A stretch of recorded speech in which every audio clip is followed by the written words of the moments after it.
Bonsoir à tous et à toutes et merci de nous rejoindre une fois encore au Sirafro Info de 43. Nous sommes heureux de vous retrouver parmi les nôtres ce soir, lundi, vous voulez dire mardi 29 avril 2025. Nous saluons la présence de Lino Ali. Voilà, il y a aussi Lino Ali, Patrick Massa, également Sébastien Congolo depuis la ville de Lubumbashi. C'est là que nous suivent sur toute l'étendue de la RDC. Nous vous saluons également ceux-là qui nous suivent dans les 24 communes de la ville-province de Kinshasa, également depuis l'Oja Sankour, pourquoi pas Kasaï Central et Kananga, Congo Central et Bandundu, Kikwit, et merci de nous rejoindre également ceux-là qui nous suivent en dehors de la République démocratique du Congo. Nous, au cours de cette édition, chers téléspectateurs d'Afro-Info de 43, on va faire les tours sur les lignes d'info, ça chauffe et à ce net moment où nous sommes en train de vous parler. Les combats se poursuivent toujours entre les jeunes résistants Ouazalendo et la coalition M23 AFC dans les territoires des Rutshuru ou également les combats forages. Alors, qu'est-ce qui va se passer dans cette émission, chers téléspectateurs? Vous le savez très bien que d'ailleurs, après les combats, il y a le président aussi qui a réagi. Donc, le président Tshisekedi, en tout cas, qui déclare la paix durable à l'Est de la République démocratique du Congo, alors que sur les terrains, les combats se poursuivent. Alors, qu'est-ce que vous devez retenir, chers téléspectateurs d'Afro Info de 143? Les affrontements entre les rebelles de l'AFCM 23 et les FARDC alliés au Ouazalendo se poursuivent pendant qu'il est entré sonner 19h05 minutes. Ces affrontements qui se sont poursuivis depuis la matinée de ce mardi 28 avril à Kaziba, dans plusieurs endroits, selon des sources locales. Kaziba, c'est dans le territoire de Walungu, dans la province du Sud Kivu. Pendant qu'il est en train de sonner 19h05 minutes, les combats sont intenses. Vous devez retenir que les affrontements ont débuté d'abord à 6h juste local et se sont intensifiés même jusqu'à ce soir sur les hautes collines de Kaziba, dont Nindi, Kabembe, Butuzi, Mwere, Boudali et Luachanja, où se dirigent les forces donc de Ouazalendo vers Luinja, indiquent les sources sur place. Vous devez retenir que jusque là, aucun détail donc sur les bilans. Les habitants sont restés coincés dans leur domicile toute la journée de détonation d'armes lourdes et légères se font entendre toujours à ce net moment. En tout cas, les habitants, selon plusieurs sources, sont traumatisés par ces bombes et ils sont déjà coincés dans leur maison. A déploré une autre source à Kaziba et ses alentours. Certains habitants ont pris la direction donc de la forêt et d'autres se sont réfugiés dans les villages environnants. La situation sécuritaire est confuse. En tout cas, du côté de Kaziba, les affrontements continuent même ce soir. Des lourdes détonations sont attendues presque partout à Kaziba. Donc, nombreux sont sous les lits, ajoute une source de la société civile locale. Pendant ce temps, le centre de Kaziba, Luanguku, est toujours sous contrôle des rebelles du M23, alors que les Ouazalendo tentent de reprendre ce centre. Pour l'instant, toujours, il y a des tirs qui se font entendre toujours, en tout cas dans le centre de Kaziba, alors que d'autres affrontements sont signalés dans la province du Nord Kivu. Alors, il y a une information, c'est une information qui est en train de tomber tout à l'heure, 19h07 minutes du côté des Rutshuru. Qu'est-ce qui se passe au niveau donc du territoire des Rutshuru, chers téléspectateurs d'Afro Info 243? On nous signale qu'il y a les Ouazalendo qui venaient à peine de faire une incursion. Voilà donc du côté de Nyamilima. Vous savez très bien que Nyamilima se trouve après Kiwanja. Vous partez vers Nyamilima. Voilà, d'ailleurs, on nous signale qu'il y a des combats. C'était aussi à Rutshuru. Des éléments Ouazalendo ont signé une incursion ce mardi 29 avril 2025 à pleine journée dans la cité de Nyamilima, une cité qui était contrôlée 100% par les M23. Nous sommes en groupement de Binza, territoire des Rutshuru. Nous sommes dans la province du Nord Kivu.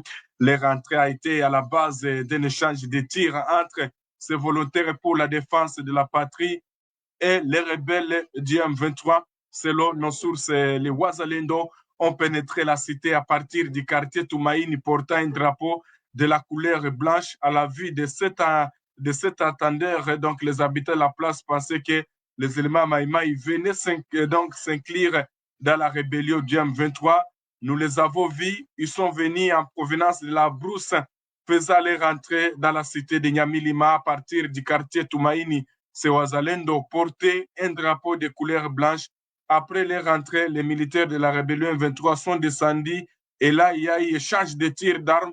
Les deux parties se sont conduits dans la brousse aux périphéries de la cité où ils sont donc ils sont en train de continuer avec les combats, ajoute toujours une source locale. Cette situation a été à la base de la paralysie des activités socio-économiques des boutiques, kiosques, marchés, donc officines pharmaceutiques ont été fermées. Aucun bilan IME n'a été signalé, mais au moment où nous vous informons, les combats toujours se poursuivent entre les Ouazalendo donc, et les M23 sur l'axe Kiwanja vers Nyamilima. Voilà, c'est une affaire de voilà, 20 km. Non, vous voulez dire, c'est une affaire de 15 km des centres de Kiwanja. C'est ce que vous devez retenir, mes chers téléspectateurs d'Afro Info, 243, 19h09. D'autres combats sont signalés dans les groupements de Bukombo, toujours dans les Rutshuru. Qu'est-ce que vous devez retenir de ces affrontements, chers téléspectateurs d'Afro Info 243, qui sont rides, en tout cas du côté du côté de Bukombo?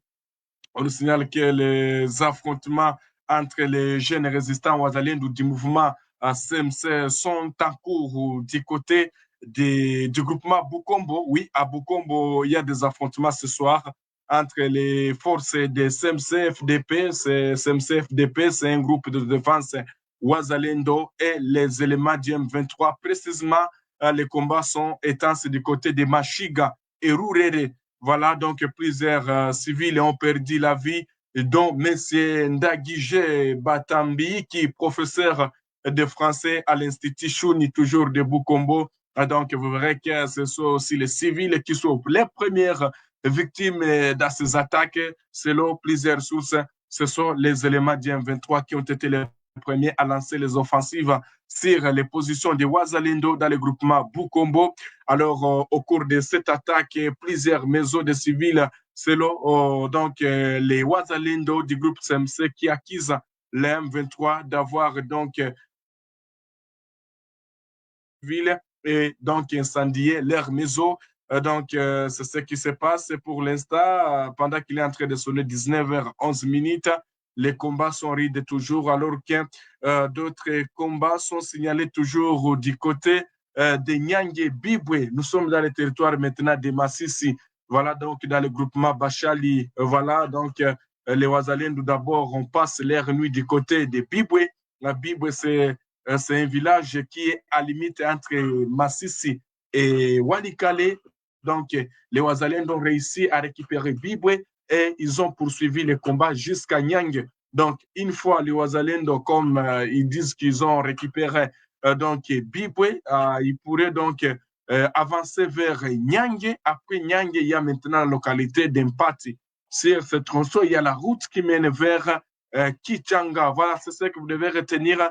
Les combats toujours sont rides avec une grande intensité toujours sur ce tronçon.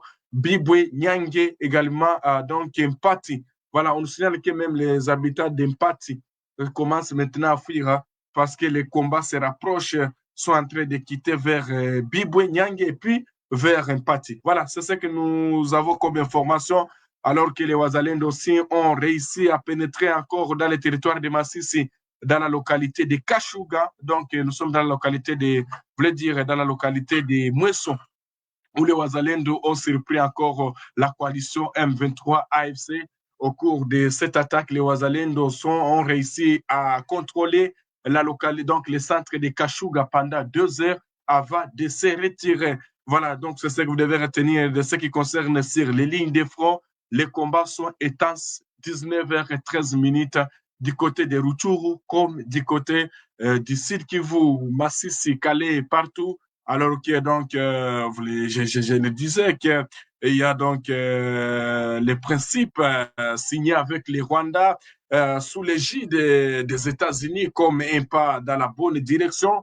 Alors, dit le président aussi Félix Tshisekedi Chilombo par rapport à ces principes donc signés entre Kinshasa et Kigali, Félix Tshisekedi Tshilombo a salué ce mardi 29 avril la déclaration des principes signée avec le Rwanda sous l'égide des États-Unis comme, je cite, un pas dans la bonne direction, assurera qu'il maintiendra son engagement à restaurer la paix dans l'Est de la République démocratique du Congo. Je cite, c'est une déclaration de principe, c'est un pas dans la bonne direction, la direction que j'ai toujours souhaité imprimer dans mon pays, a déclaré son Excellence Félix Antoine Tshisekedi Tshilombo lors d'une déclaration conjointe avec son homologue de Guinée, Bisson Umaro Sissoko Embalo, en visite officielle à Kinshasa. Je vais vous laisser suivre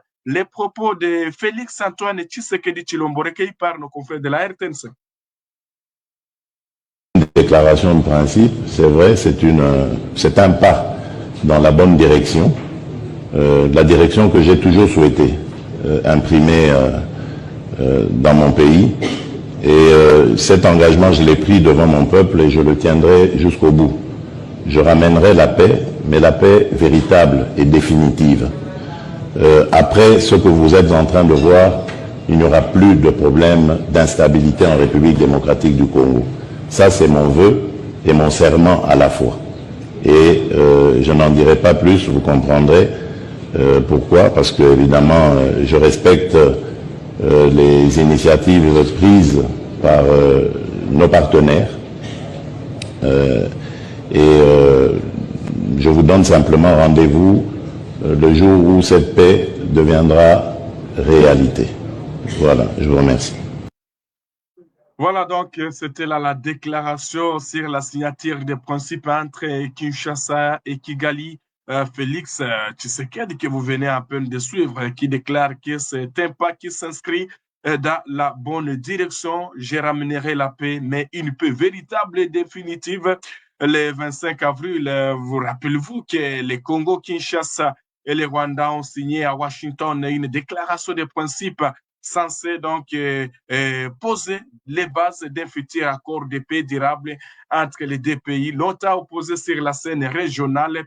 Cependant, à Kinshasa, donc la signature de cette déclaration ne semble pas avoir donc provoqué l'enthousiasme espéré. Rencontré ce lundi 28 avril dans les rues par nos confrères d'actualité, puis de nombreux des Quinoises sont sceptiques quant aux véritables intentions de cette déclaration, se demandant s'il aboutira réellement à une paix durable. Elisabeth Madimba, étudiante en droit racine, résume bien ses sentiments généraux. Je cite, je ne crois pas que cet accord va vraiment changer quoi que ce soit. Les grandes puissances font toujours ce qu'elles veulent et nous, les Congolais, nous restons là, donc dans l'attente de solutions qui n'arrivent jamais. On parle de paix, mais sur le terrain, c'est encore nous qui souffrons le plus. Ce que je vois, c'est que le Rwanda continue de jouer son jeu et les États-Unis ne vont pas arrêter de soutenir leurs alliés. Donc, le Rwanda, peu importe ce qui se passe ici, moi, j'espère juste que ça ne va pas finir la situation. Mais franchement, je n'ai pas beaucoup d'espoir, à déclarer donc une étudiante en droit du côté de Kinshasa. Alors, comme nous sommes en train de parler toujours de la situation sur les terrains, vous le savez très bien que le combat forage, rien n'est encore respecté.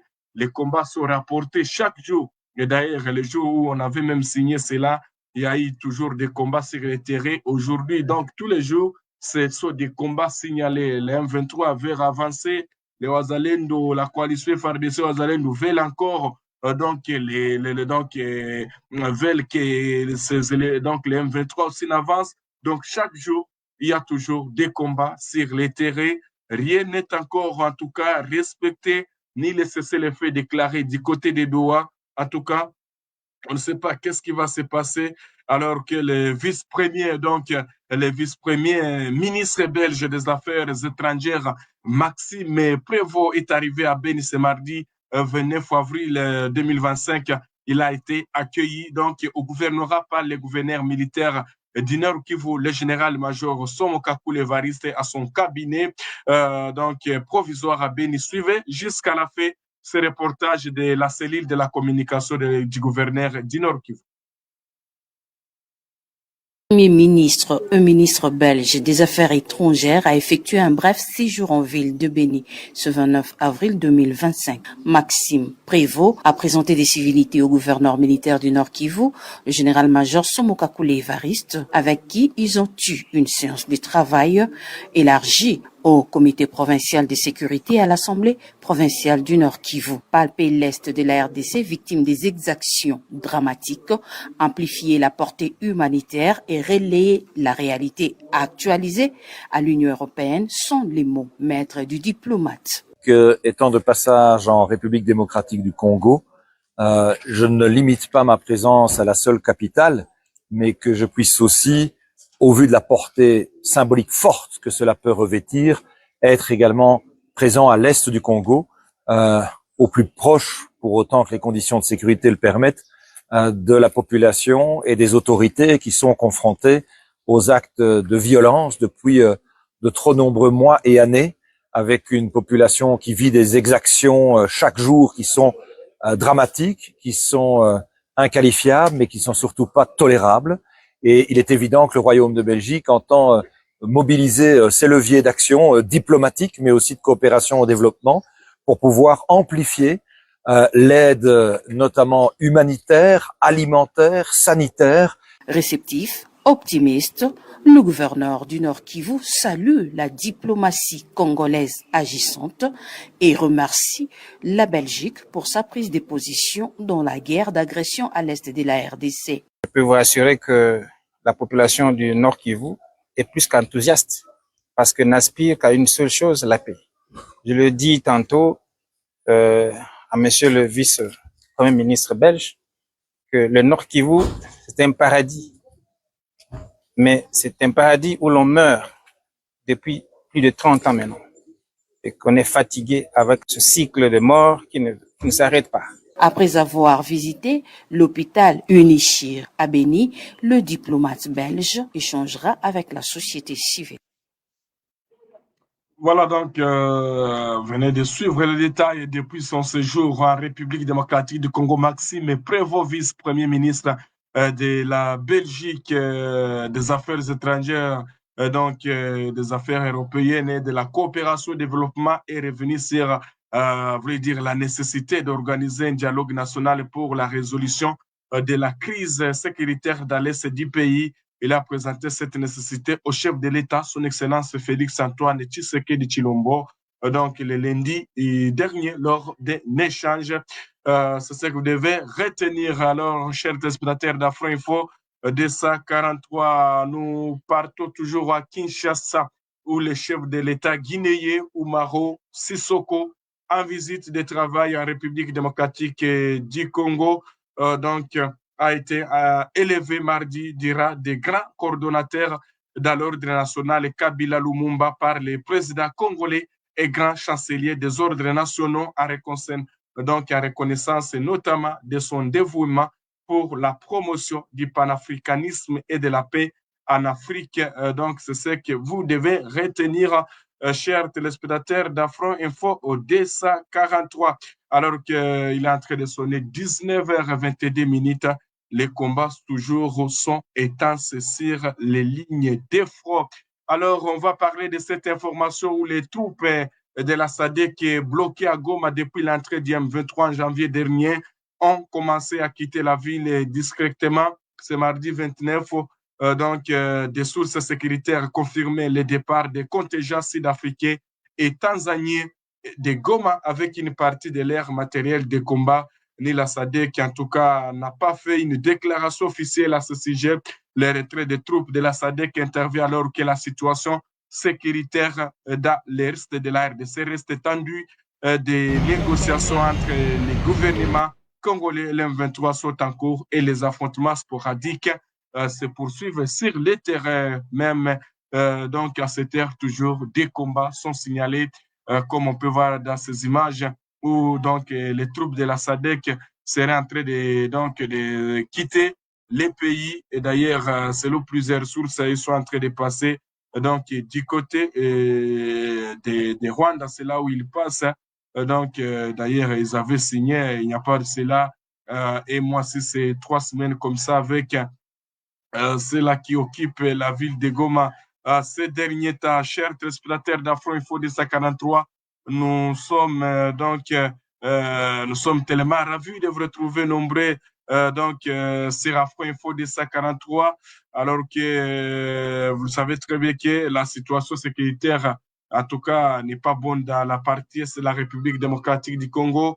Rien que la paix, donc, à l'est de la RDC. Peut-être vous aviez bien suivi dans la première édition où donc il y a aussi la CENCO, une délégation conjointe conjointe entre la CENCO, l'Église du Christ au Congo et CC, qui est arrivé ce lundi 28 avril dans la capitale qatari à l'invitation du gouvernement du Qatar. C'est ce que vous devez retenir. La CENCO aussi qui cherche à trouver une médiation. Ces déplacements s'inscrivent dans le cadre des efforts diplomatiques en cours pour favoriser les retours de la paix à l'est de la RDC. C'est l'une des sources proches des deux plateformes religieuses contactées par nos confrères de cette procédés. Les autorités qataries souhaitent associer aussi les évêques ou les représentants religieux congolais à une médiation directe entre le gouvernement de Kinshasa et les rebelles du M23 en vue de trouver la solution à la crise qui secoue l'Est de la République démocratique du Congo. Le tandem 5 s'est reconnu pour son rôle de médiation dans plusieurs crises nationales, devrait collaborer étroitement avec les autorités qataries afin d'apporter son expérience en matière de dialogue, de réconciliation et de résolution pacifique des conflits. Les représentants à Doha traduit une volonté partagée de placer les valeurs de paix, de justice et de réconciliation au cœur des processus, confie une source impliquée dans les discussions. Merci à tous ceux-là qui sont connectés à Pareil Insta depuis la ville-province de Kinshasa. Voilà, Charlie Tchèque, qu'ils partent, ils nous ont trahis. Ils ont bouffé seulement l'argent de la RDC. Les Ouazalais nous font un beau boulot. Voilà, c'est votre analyse, messieurs. Voilà, la CENCO est toujours contrer tout ce qui est bien pour les Congolais et Congolaises. Voilà, donc c'est justement la TV qui réagit comme ça. Il y a Dunga Ikila qui tape CENCO. Voilà, c'est le bout. Vous dites que la CENCO est à l'intérêt de l'ennemi. Voilà, c'est votre analyse aussi. Est-ce qu'il y a d'autres messages par rapport à l'actualité du jour? Bon, pour les gens qui venaient à peine de nous suivre en retard, sache que les combats sont rides. À Niamey Lima, sur les tronçons qui wangent avec Niamey Lima, les combats sont rides. Du côté de Massissi, vous voulez dire du côté de Bukombo, les Ouazalendo font face aux attaques de M23 AFC du côté du groupement de Bukombo. Alors, du côté de Massissi, il y a les Ouazalendo qui ont réussi à récupérer le centre de Kashuga avant qu'il ne se retire pendant des heures. Donc, je suis en train de faire un récapitulatif pour les gens qui venaient à peine de nous suivre avec retard. Alors, du côté de Massis, toujours, la coalition, je voulais dire, les Ouazalendo ont réussi à récupérer Bibwe et les combats sont en train, de se passer sur l'axe Bibwe, Nyange et Pimpati. Alors, la situation de Nyangezi, merci beaucoup de nous poser cette question. Et d'ailleurs, je reviens sur ta question. Nyangezi, c'est dans la partie ici de la ville de Bukavu.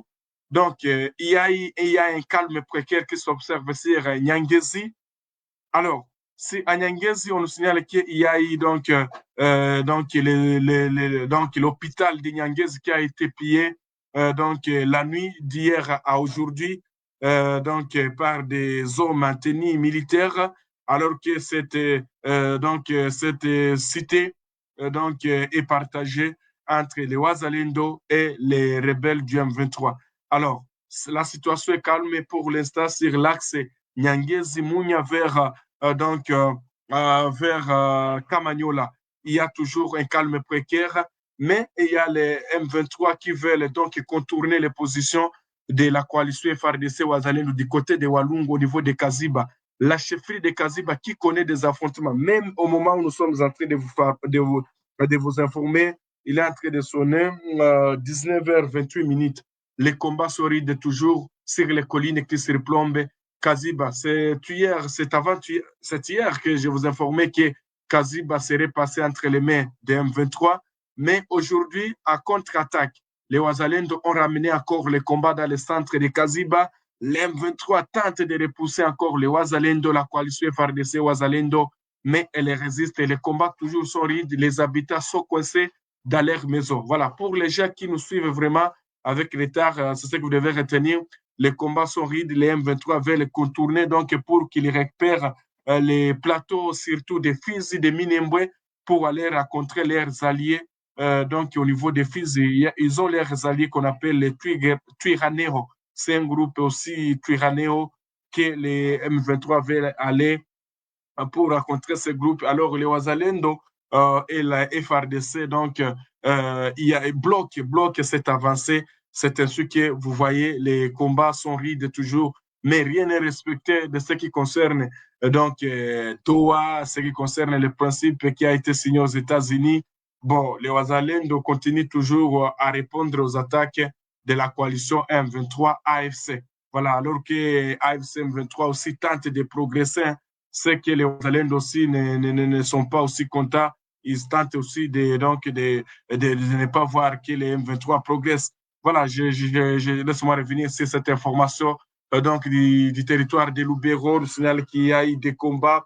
Voilà, et d'ailleurs, hier, je vous parlais de ces combats qui se sont passés à proximité du lac Edouard, dans la localité de Lunyasenge. Donc, il y a eu des combats. On signale que les Ouazalendo ont réussi à repousser les attaques de la coalition M23, donc du côté de Lunyasenge. Les combats se sont rapprochés. Les Ouazalendo ont réussi à repousser l'attaque vers un village qu'on appelle Kiserera. Voilà, c'est ce que nous apprenons ce soir, que les Ouazalendo ont réussi à repousser les attaques de M23 vers Kiserera, alors que là, nous sommes dans la partie et donc sud du territoire de Lubero. Pour les gens qui ne connaissent pas Lunyasenge, c'est un joli village. Hein, voilà, néanmoins, j'ai été un jour là.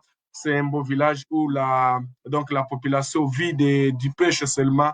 Donc, c'est majoritairement la population pratique cela. Alors, c'est un village qui est tout juste aux côtés du lac Édouard. Alors, ça se trouve dans la partie sud de Lubero. Également, c'est un village qui est au milieu du lac, je voulais dire du parc national de Virunga. Alors, les Ouazalendo aussi ont réussi à repousser toutes les attaques vers Kiserera. Voilà, donc après Kirumba, voilà pour les gens qui connaissent ces milieux-là. Donc, vous quittez Goma, vous prenez la direction de Rutshuru.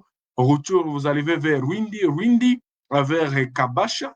Après Kabasha, vous montez vers Kanyabayonga. Après Kanyabayonga, vers Kaina. Après Kaina, Kirumba Centre, vous descendez vers le lac Édouard.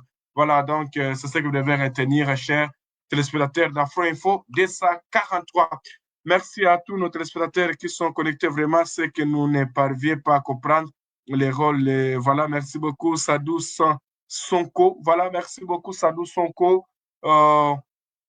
Mais il y a aussi une information. Hein, donc, il y a donc la Grande-Bretagne aussi qui a réagi par rapport à cela, mais on ne sait pas sur le terrain, rien n'est respecté vraiment. Voilà, merci beaucoup. Alors, chers téléspectateurs, c'est un message que nous sommes en train de lancer auprès de vous. Si vous avez $1, $2, $3, $10, $20, $4, cela dépendra de la volonté de tout un chacun. Aussi, on est devenu déplacé au NAFUI. Donc, si vous avez $1 pour nous soutenir, hein, pour l'achat même de la connexion, les crédits, il suffit seulement d'envoyer votre contribution à nos coordonnées qui sont bien affichées là-bas, les numéros RTL Money. Également, vous pouvez nous envoyer votre contribution via Superthanks. Ça nous fera du plaisir. Faites comme Jean-Luc Boeki, Thomas Bukondo, les autres. Nous saluons la présence de tout un chacun ce soir. Merci à Ali Matadi depuis la commune de Mongafula. Merci à Thomas Bukondo, Francis Mouloaï, il y a Jean-Luc Boeki, il y a Benjamin Fundou et tous les autres qui nous suivent sur l'étendue de la République, également en dehors de la RDC. Nous sommes tellement ravis de votre soutien indéfectible que vous ne cessez de faire chaque jour, matin, midi, soir. Alors, vous voulez nous soutenir avec $1, $2. En tout cas, les sous-patins, c'est là. Également, les numéros RTL Money. Ça nous fera du plaisir, vraiment. Que Dieu vous bénisse et qu'il bénisse notre bon cher pays et qu'il ramène la paix dans notre bon cher pays, la RDC, surtout dans la partie orientale. Et merci à Grace Kaï depuis Kolwezi. Donc, rendez-vous pour un prochain numéro d'actualité à tous et chacun. Donc, nous vous souhaitons de passer une excellente soirée. Également, bon réveil matinal à ceux-là qui venaient à peine de se réveiller du côté des États-Unis.